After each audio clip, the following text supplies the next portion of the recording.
7h56, Thomas Soto. Son vrai nom, c'était Riley B. King. En une vie, ce gamin pauvre du Mississippi était devenu un musicien légendaire. 50 albums, 15 Grammy Awards, un équivalent des victoires de la musique.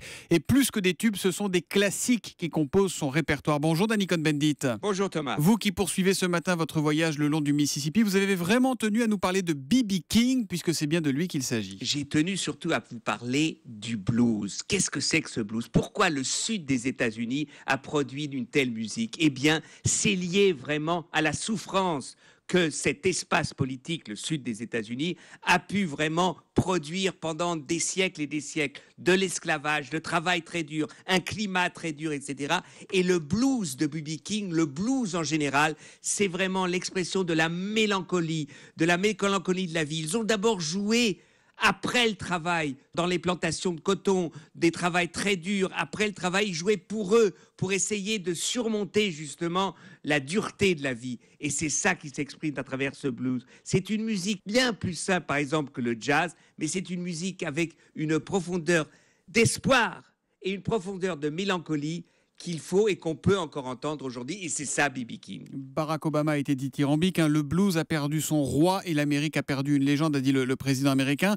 Mais au-delà de ces hommages, il représente quoi B.B. King dans l'Amérique d'aujourd'hui, celle de 2015, Danny? Eh bien, il faut bien comprendre que B.B. King, ou l'Amérique du blues, eh bien, cette Highway 61, d'ailleurs, qui a été portée à nu par Bob Dylan avec son plus beau disque, Highway 61 Revisited, où c'est un hommage au blues, où il continue à développer cette musique, eh bien, ça représente, si on veut, la mémoire de l'Amérique face à un passé des plus horribles et les plus durs. C'est pour cela que B.B. King, ou alors les grands du blues comme Robert Johnson ou Muddy Waters, sont aujourd'hui des icônes de la morale des États-Unis. Et ça dit quelque chose aux jeunes que vous côtoyez ces jours-ci aux États-Unis, tous ces noms-là ou pas? Eh bien, écoutez, j'étais à Memphis hier et au club B.B. King à Memphis, Beale Street, il y avait une immense affiche et des centaines de personnes s'inscrivaient, des blancs, des noirs, des jeunes, etc. Et puis un peu plus loin,